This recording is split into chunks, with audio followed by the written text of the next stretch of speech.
کی بات ہوتی ہے یا شادی کا خیال آتا ہے تو بس اچھے کپڑے، زیور، میک اپ اور گویا مقابلہ حسن میں شرکت کی تیاری سمیت پارٹیسپینٹس کے. اور تو بات یہ ہے کہ شادی جو ہے یا نکاح جو ہے وہ صرف ایک خوشی کا موقع نہیں یا کوئی اچھے کپڑے اور اچھے زیور کے پہننے کا موقع نہیں، بلکہ اس کے علاوہ اس سے آگے اس کے بہت سے فائدے ہیں. ایک فائدہ اولاد کا ہے کیونکہ مقصود بقائے نسل ہے، یعنی نکاح کا اصل مقصد کیا ہے کہ انسانی نسل باقی رہے، اور اس میں کوشش کرنے سے اللہ کی محبت کا فائدہ بھی ہے. نیز حضرت محمد رسول اللہ صلی اللہ علیہ وسلم کی محبت کی طلب بھی ہے کہ آپ کو امت کی کثرت پر فخر ہوگا، یعنی قیامت کے دن. علاوہ ازیں اس میں نیک اولاد کی دعا سے برکت کا حصول بھی ہے، یعنی مرنے کے بعد انسان کے لیے نیک اولاد دعائیں کرتی ہے اور انسان کو اس سے فائدہ پہنچتا ہے، اور چھوٹے بچے کی موت سے شفاعت کی امید بھی. نکاح کے فوائد میں سے شہوت کی آفت دور ہو جانے کی وجہ سے شیطان سے بچاؤ بھی ہے، اور اس میں نفس کی راحت بھی اور بیوی کی رفاقت سے انس و محبت بھی ہے، یعنی یہ کمپینین مل جاتا ہے انسان کو جس سے انسان بہت کچھ شیئر کر سکتا ہے. ایک فائدہ گھر کی تدبیر سے دل کی فراغت ہے، یہ مردوں کے لیے خاص طور پر کہ اگر وہ شادی نہ کریں تو گھر کے کام بھی انہیں خود کرنے پڑے. کھانا پکانے، صفائی کرنے، بستر بچھانے، برتن صاف کرنے اور اسباب زندگی تیار کرنے سے کفالت بھی ہے، یعنی ان سارے کاموں سے مردوں کی نجات ہو جاتی ہے، فارغ ہو جاتے ہیں، کیونکہ اکیلا رہتے ہوئے ان میں سے اکثر کام انسان کے لیے مشکل ہو جاتے ہیں. اگر انسان خود ان کو کرنے لگے تو اس کا بہت سا وقت ضائع ہو جاتا ہے، بہت سے مفید کاموں کے لیے فراغت نہیں رہتی.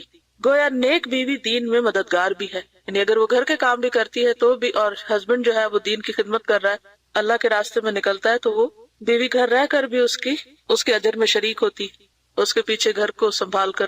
نکاح کے فوائد میں سے یہ بھی ہیں کہ نفس کے مجاہدے، نگرانی اور حکمرانی کی وجہ سے اس کی اصلاح، بیوی بچوں کے حقوق کا پورا کرنا، عورتوں کی بد اخلاقی پر صبر، ان کی طرف سے تکالیف برداشت کرنا، ان کی اصلاح اور ان کو دین کے رستے کی طرف رہنمائی کرنے کی کوشش، کسب حلال کی جد و جہد، اولاد کی تربیت کا اہتمام وغیرہ، جو تمام اعمال جو بڑی فضیلت رکھتے ہیں. یعنی یہ سارے کام بہت فضیلت کے ہیں. کون کون سے؟ نفس کا مجاہدہ. نفس کا مجاہدہ کیسے؟ جہاں شادی سے انسان کو خوشی حاصل ہوتی ہے، کچھ فائدے حاصل ہوتے ہیں جن کا اوپر ذکر کیا گیا، وہاں انسان کو بہت سی قربانیاں بھی دینی پڑتی. اکیلے رہنا جو ہے یا اپنی مرضی سے رہنا، اس میں بھی بہت سے فائدے ہیں. انسان اپنی مرضی سے سوتا ہے، مرضی سے جاگتا ہے، مرضی سے کھاتا ہے، مرضی سے پیتا ہے، اس کو کوئی پابندی نہیں ہوتی، ایک طرح سے آزادی ہوتی ہے. اور انسان کو کسی دوسرے یعنی اپنے ساتھی کی طرف سے جو تکلیفیں پہنچتی ہیں ان کے بھی مسئلے نہیں ہوتے. لیکن جب انسان کسی کے ساتھ مل کر رہتا ہے تو بہت سی چیزیں مرضی کے خلاف جاتی ہیں، تو اس میں نفس کا مجاہدہ ہوتا ہے، نفس کا جہاد بیسیکلی، کہ انسان کے اندر صبر و برداشت آتی ہے. نگرانی یعنی انسان ایکسٹرا کانشیس ہو جاتا ہے، اپنے نگاہ، اپنے دل، اپنی ہر چیز کی حفاظت کرتا ہے کہ وہ ایک دوسرے سے خیانت نہ کرے. اور حکمرانی کی وجہ سے اس کی اصلاح، یعنی گھر کا ایک نظام قائم ہوتا ہے جس میں ہسبینڈ جو ہے وہ ایک طرح سے حکمران ہوتا ہے. تو جب ایک انسان دوسرے کو اوپر حکم چلاتا ہے تو اس کو اپنی اصلاح بھی کرنی پڑتی، کیونکہ انسان دوسرے کے لیے بہترین رول ماڈل ہو نہیں سکتا جب تک کہ وہ خود کو درست نہ رکھے. اور بیوی بچوں کے حقوق پورے کرنے کا بھی اجر ہے.